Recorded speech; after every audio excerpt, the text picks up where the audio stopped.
Oi, pessoal. Eu me chamo Helena. Eu sou monitora de vocês na disciplina de Embriologia Humana, certo? E eu vou falar um pouco hoje sobre a gametogênese masculina.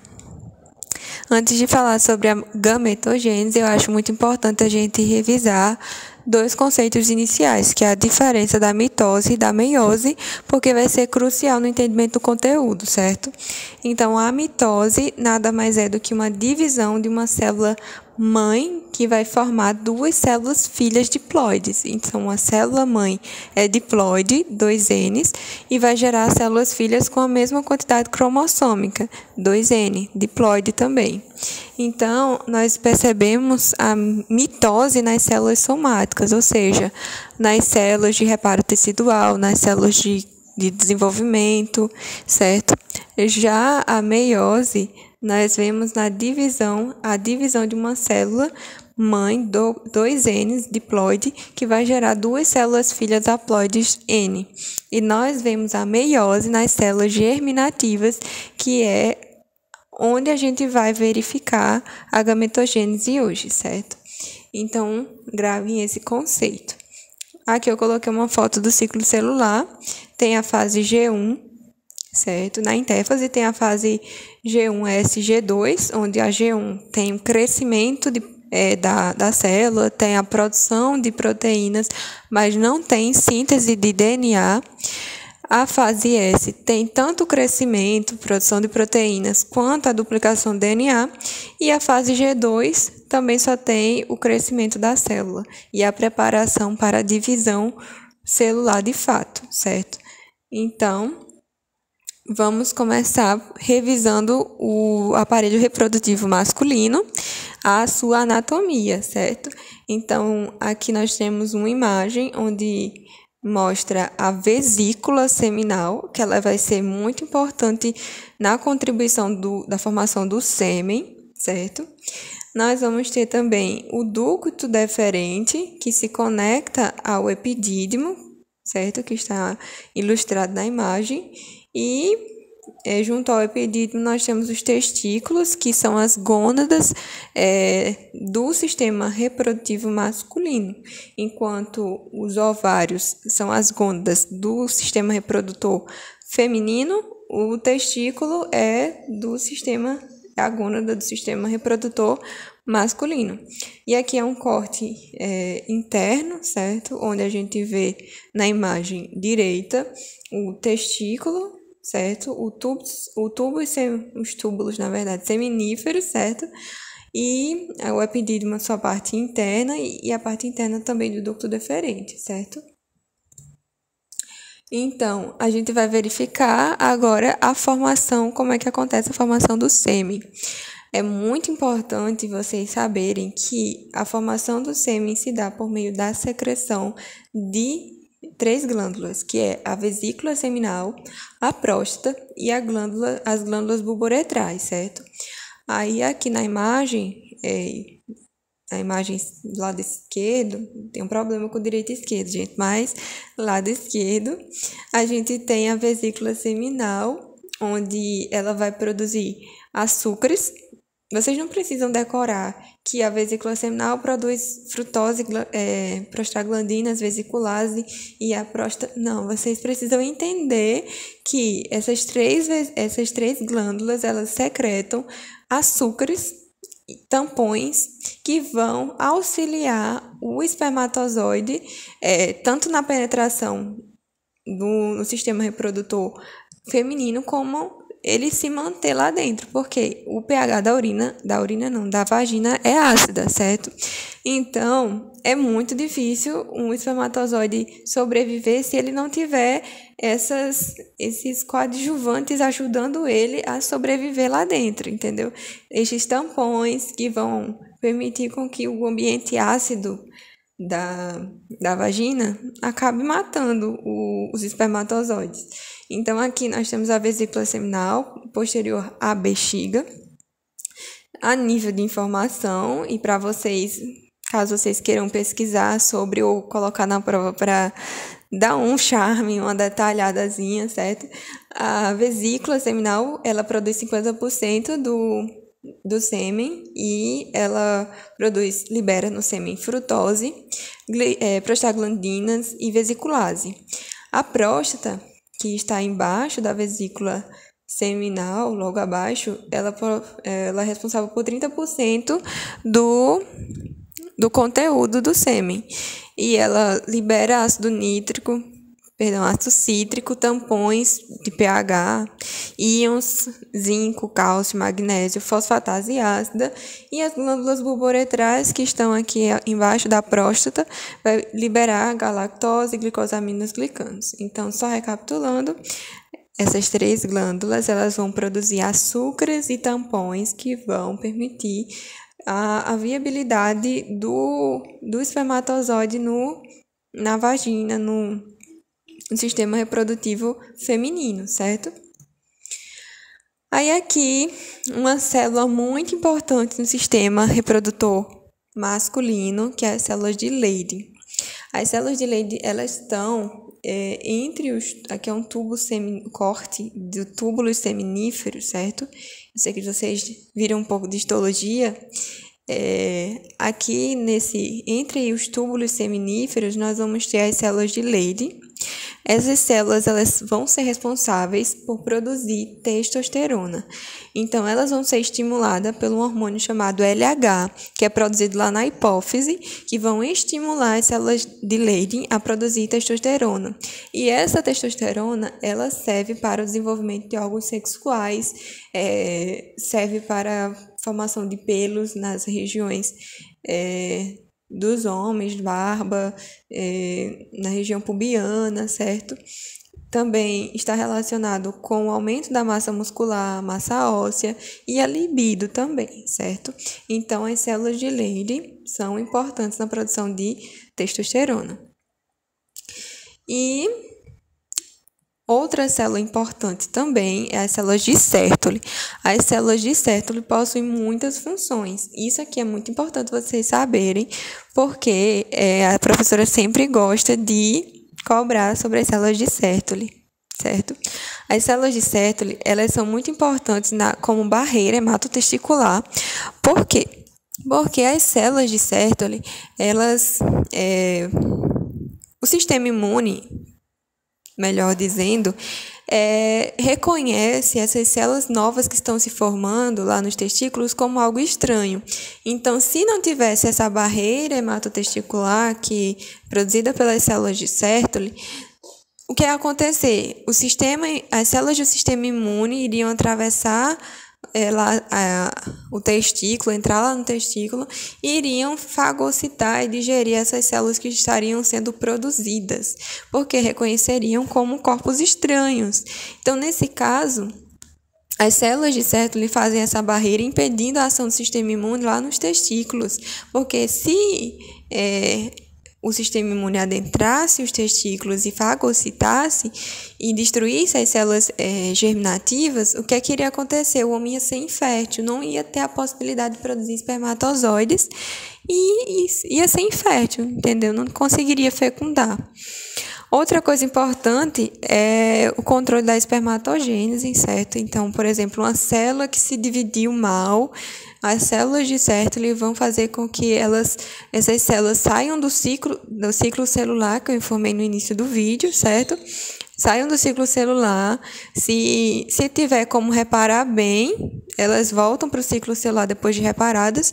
Se não tiver essa chance de reparo, elas sofrem apoptose. Então, as células de Sertoli garantem o controle da espermatogênese, certo?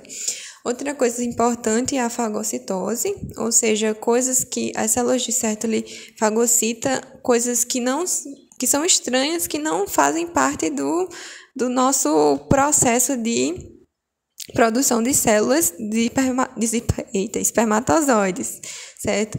Então, nesse caso, é outra função importante. Como a gente já viu, as células de Leydig produzem testosterona. As células de Sertoli, elas convertem a testosterona em dihidrotestosterona, que é um hormônio muito mais potente, mas muito mais potente que a testosterona, entendeu? Então, ela é responsável por essa conversão. Outra coisa, produz também estrogênio, inibina, que a gente vai ver mais adiante como é que funciona essa inibina. ABP, que é a proteína ligadora de andrógeno. Andrógeno são hormônios sexuais, certo? E também é responsável pela secreção do líquido tubular e o hormônio antimuleriano, ou seja, garante com que o homem não desenvolva características fisiológicas femininas. Então, ela produz esse hormônio antimuleriano. Sim, as células de Sertoli, elas estão entre as células germinativas. A gente vê aqui na imagem, tem as células, as espermatogônias, os espermatócitos, e entre essas células tem as células de Sertoli. Beleza? Espermatogênese. Primeira etapa, tem multiplicação, tem crescimento, maturação e diferenciação, certo?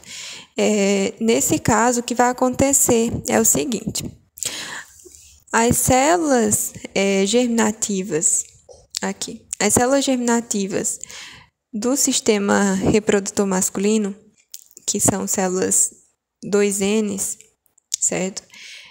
São as células germinativas primordiais, vão produzir as espermatogônias. No homem, são produzidos 2 tipos de espermatogônias, isso é muito importante, que é a espermatogônia do tipo A e a espermatogônia do tipo B, certo?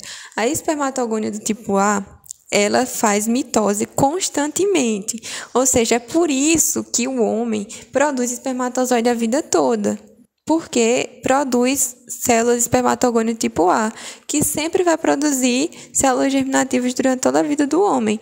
Já no sistema reprodutivo feminino, não. Não existe espermatogônia tipo A, não existe ovócito tipo A. Existe só um ovócito que não faz mitose. Então, no sistema reprodutor feminino, todas as células são produzidas na vida intrauterina. Já nos homens não, durante toda a vida eles produzem, entendeu? Então, nesse caso, a do tipo A faz a mitose e a do tipo B, ela vai crescer. Ela vai crescer quando o homem atinge a puberdade, certo? Essas células do espermatogônio tipo B, elas vão crescer e formar o espermatócito tipo 1, que também é 2N, certo? Então, o espermatócito tipo 1, ele vai passar pela meiose 1. Diferente da mitose, como eu já havia falado, a meiose é um pouco mais complexa porque ela é dividida em 2 etapas, que é a meiose 1 e a meiose 2. A meiose 1 acontece entre a formação do entre o espermatócito 1 e a formação do espermatócito 2. Então, por exemplo, o espermatócito 1, aqui na imagem, certo? Está formando 2 células filhas com material, metade da carga cromossômica. No caso, o espermatócito é 2N, o espermatócito tipo 2, ele é haploide, ele é N, certo? E esse espermatozoide tipo 2 vai passar pela meiose 2 e vai formar mais 2. Cada espermatócito 2 forma mais 2 células que são N também, que são haploides. Só que ao invés de espermatócito, vai ser chamado de espermátides. Aqui ainda não chegou à fase de espermatozoide, não formou ainda espermatozoide, formou espermátide. São 4 espermátides, certo? Que são haploides. Essas espermátides, elas vão passar por um processo de espermiogênese, que é a conversão da espermátide em espermatozoide. Por que conversão? Transformação? Porque não vai ter divisão celular, não vai ter aquilo que a gente falou, que era 2N, passa a ser N, ou enfim, não vai ter divisão, só vai ter a especialização, entendeu? Então, o que é que vai acontecer? As espermátides, elas vão ganhar a forma de um espermatozoide. Esse processo é chamado de espermiogênese, certo? Então, aqui, na imagem à esquerda, nós vamos ter o período germinativo, que são as células fazendo mitose e produzindo mais células 2N. No período de crescimento, que é na puberdade, forma espermatócito tipo 1, certo? No período germinativo tem a formação das espermatogônias. Já no período de crescimento, espermatócito 1. Aí, no período de maturação, nós vamos ter o espermatócito 1 passando pela meiose 1 e formando o espermatócito 2. O espermatócito 2, que ele é haploide, ele vai passar pela meiose 2 e formar as espermátides. Ao todo, são 4 espermátides, certo? Que vai passar por um processo de diferenciação, que é a espermiogênese, para formar espermatozoide. Lembrando que não tem divisão entre espermátide e espermatozoide, é diferenciação, certo? Aí aqui eu coloquei um dado em que o homem, para produzir espermatozoides, são 64 dias, certo? Então, a cada 64 dias, o homem vai produzindo cada vez mais espermatozoides, enquanto a mulher não. A mulher, quando chega à menopausa, para de produzir células germinativas, acabam e entra na menopausa, né? Aí, a espermiogênese que eu coloquei aqui, ó, ele vai garantir, a espermiogênese vai garantir a forma de um espermatozoide de fato. Aqui, as espermátides, elas são globulares, são redondas. Já o espermatozoide tem aquela forma característica. Então, aqui nós vamos ter a redução do núcleo, do citoplasma também. Aqui vai formar um corpo residual. Parte desse citoplasma vai ser degradado. E nós vamos ter a condensação do material cromossômico. Nós vamos ter a formação do acrossoma, que forma essa cabeçazinha do espermatozoide, certo? Que possui várias enzimas que vão ser muito importantes quando vocês aprenderem a fecundação, certo? Os centríolos, eles formam um flagelo do espermatozoide. E esse corpo residual, que eu informei, que é parte do citoplasma que sai, ele vai sofrer fagocitose, certo? E as mitocôndrias, elas ficam na região mais caudal do espermatozoide, já que as espermatogônias, as mitocôndrias, elas vão ser muito importantes na produção de energia. Então, como elas estão na parte mais caudal, certo? Elas vão produzir energia que vai fazer com que o flagelo consiga se movimentar e ele consiga nadar pela sistema reprodutivo feminino até chegar ao ovócito, certo? Aí, nesse caso, a formação do acrossoma, esse acrossoma vai conter na sua cabeça o complexo de Golgi, que vai possuir enzimas também, que vão auxiliar posteriormente quando vocês aprenderem mais adiante a fecundação, certo? Aí, aqui o crescimento, certo?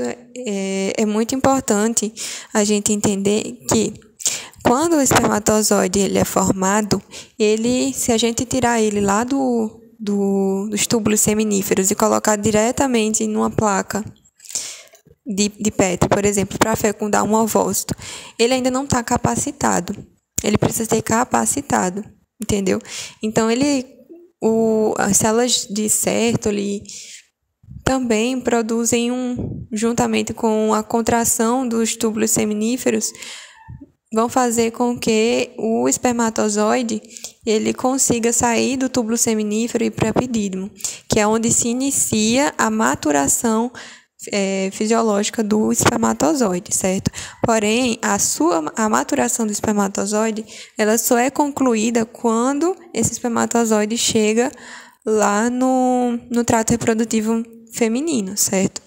Então, na cabeça do espermatozoide possui glicoproteínas, que são glicoproteínas de fato, que elas tornam ele meio que incapacitado. Quando o espermatozoide chega lá no trato reprodutivo feminino, que ele encontra um ambiente ácido, essas glicoproteínas, elas saem da cabeça do espermatozoide e eles ganham uma turbinada. Então, eles ficam turbinados e conseguem nadar com mais rapidez até o ovócito, certo? Sem esse processo, não tem como concluir a maturação, entendeu? Então, por isso que o final da maturação do espermatozoide é quando chega no trato reprodutivo feminino, porque essas glicoproteínas que estão presentes lá na cabeça do espermatozoide, elas são retiradas por conta do ambiente, da enzimas também presentes lá no trato reprodutivo feminino que retiram essas glicoproteínas, fazendo com que esse espermatozoide ele seja turbinado e consiga promover a natação até o alvo, que é o ovócito, certo? Aí aqui eu coloquei o processo de capacitação. Aqui nós temos a cabeça do espermatozoide, constituída por glicoproteínas. Ele é ejaculado lá no trato reprodutivo. Olha o pH como é importante. O pH, ele, juntamente com enzimas presentes lá na vagina, no trato reprodutivo, vão retirar essas glicoproteínas no trato genital feminino. E esse espermatozoide ele vai ser fortalecido, ser maturado completamente. Aí, por fim, para finalizar a nossa aula, que eu sei que vocês já estão cansados, nós temos a regulação hormonal da espermatogênese, certo? O hipotálamo produz um hormônio, que é o GNRH. Esse GNRH vai lá na hipófise anterior e estimula a hipófise anterior a liberar FSH e LH. Como eu já informei para vocês, o LH é muito importante na estimulação das células de Leydig, que vão produzir testosterona. E a testosterona, ela vai ser muito importante nos caracteres sexuais masculinos. Quando tem produção de muita testosterona, essa testosterona ela vai inibir tanto a hipófise de liberar mais LH, quanto vai inibir o hipotálamo de liberar GNRH, certo? Já, sim, a testosterona também estimula as células o FSH a atuarem nas células de Sertoli e, por sua vez, as células de Sertoli vão atuar na espermatogênese e na produção de inibina. Quando as células de Sertoli elas estão muito estimuladas, quando tem muito estímulo, muito FSH estimulando as células de Sertoli, produz a inibina. A inibina ela vai também promover um feedback negativo na hipófise anterior e também no hipotálamo, certo? Então, basicamente, essa é a regulação hormonal, entendeu? Qualquer dúvida que vocês tiverem, gente, vocês podem entrar em contato comigo, certo? Tanto no meu privado ou na universidade, se vocês quiserem. A gente pode marcar um horário bom para vocês. Se vocês não entenderem, pode mandar dúvida. Eu vou enviar um questionário para vocês e espero que esse conteúdo tenha ficado claro e acessível para vocês, certo? E estou aberta a feedbacks para melhorar as aulas. E é isso. Tenham bons estudos, pessoal. E uma boa tarde, ou boa noite, ou bom dia. Não sei a hora que vocês estão vendo essa aula. Tchau, pessoal.